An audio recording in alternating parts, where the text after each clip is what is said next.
सभी को नमस्कार। आज अपन जो वेद व्यास जी द्वारा रचित महाभारत है उसके बारे में जानने का प्रयास करेंगे।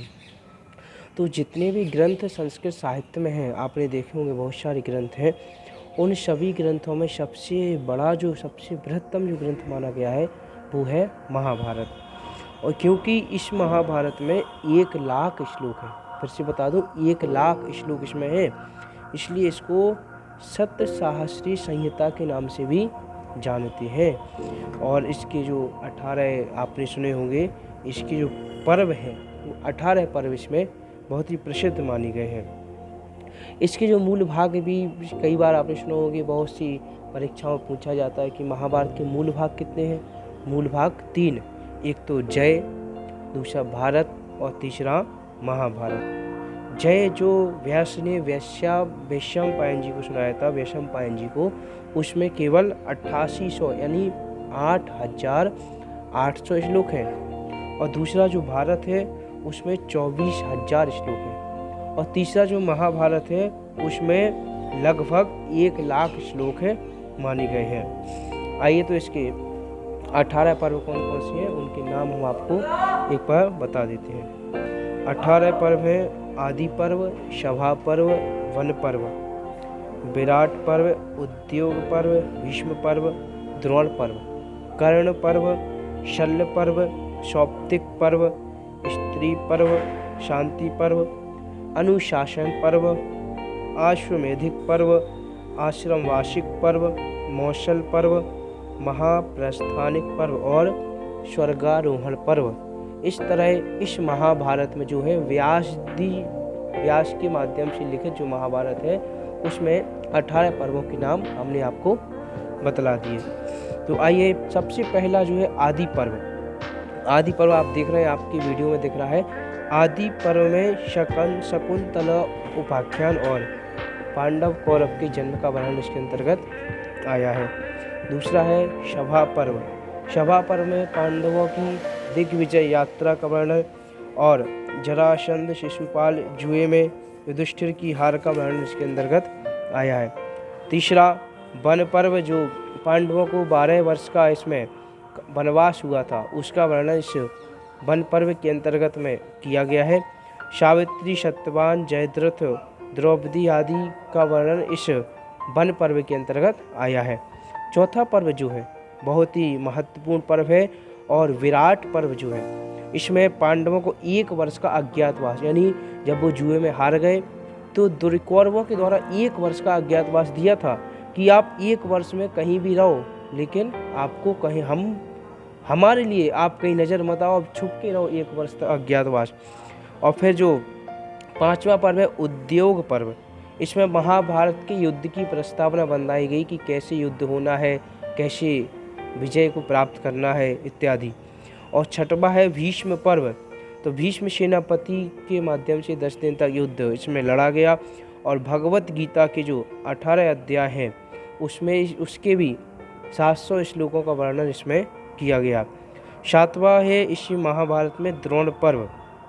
द्रोणाचार्य सेनापति जो थे 5 दिन तक उन्होंने युद्ध लड़ा और अभिमन्यु जो कि अर्जुन के पुत्र थे, जयद्रथ, घटोत्कच व द्रोणाचार्य आदि का वध इस द्रोण पर्व में आया है। 8वां है कर्ण पर्व।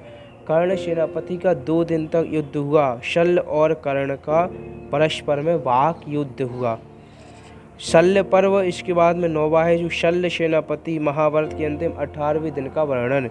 शल्य पर्व तक यानी 9वें पर्व तक महाभारत जो 18 दिन तक चला, तो शल्य पर्व में 18वें दिन तक का अंतिम युद्ध का वर्णन किया गया है।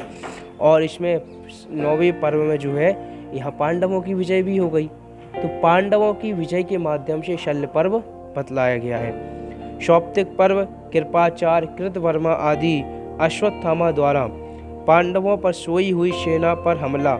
पांडवों के 5 पुत्रों की, द्रौपदी जो थी उसके 5 पुत्र जो थे पांडव, युधिष्ठिर, भीम, अर्जुन, नकुल, सहदेव, इन 5 पांडवों की मृत्यु। स्त्री पर्व।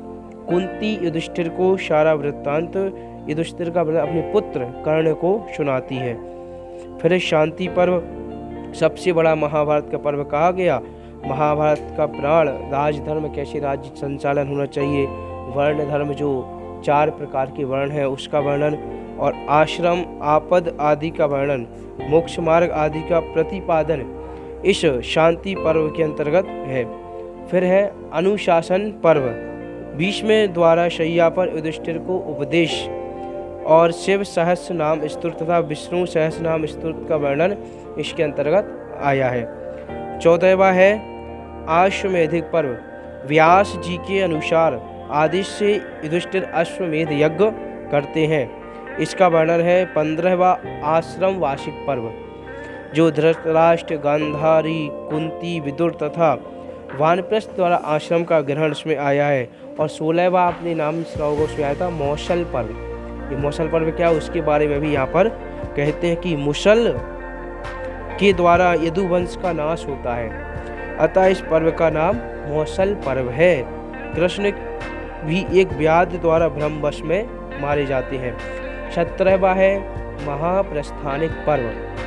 तो ये महाप्रस्थानिक पर्व क्या है, तो इसके बारे में कहा सबसे छोटा पर्व, सबसे बड़ा पर्व है शांति पर्व। ये 2 प्रश्न याद रखना, पूछ सकते हैं प्रश्न में कि महाभारत में सबसे बड़ा पर्व कौन सा है, तो उसमें है शांति पर्व।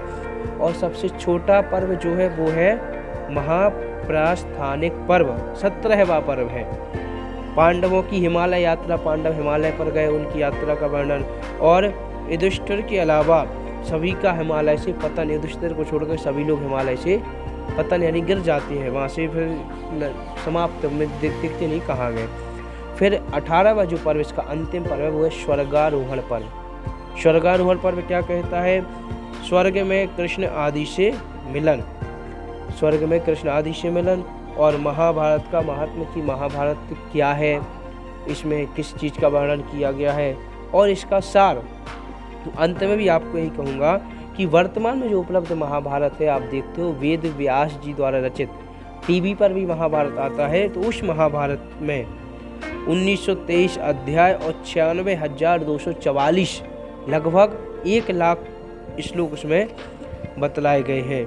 इस प्रकार यह महाभारत जो है आदि कवि जो इसके लेखक माने गए हैं वो है वेद व्यास जी, उनके द्वारा रचित ये महाभारत कहा गया। सबसे बड़ा, पहले भी वीडियो में आपको स्टार्टिंग में कहा था कि सबसे बड़ा ग्रंथ विश्व साहित्य का यदि कोई है तो वो है महाभारत, क्योंकि यन्न भारता तन्ने भारतई, यन्न भारते तन्ने भारती, अर्थात जहाँ भारत है वहाँ महाभारत है। इसलिए इस महाभारत के रचयिता जो वेद व्यास जी है, इन्होंने 3 वर्ष लगे इनको पूरे महाभारत के 18 पर्व आपने अभी सुने, देखे, समझे। इनको 3 वर्ष लगे इतना सब कुछ रचित करने में, इतनी रचना करने में।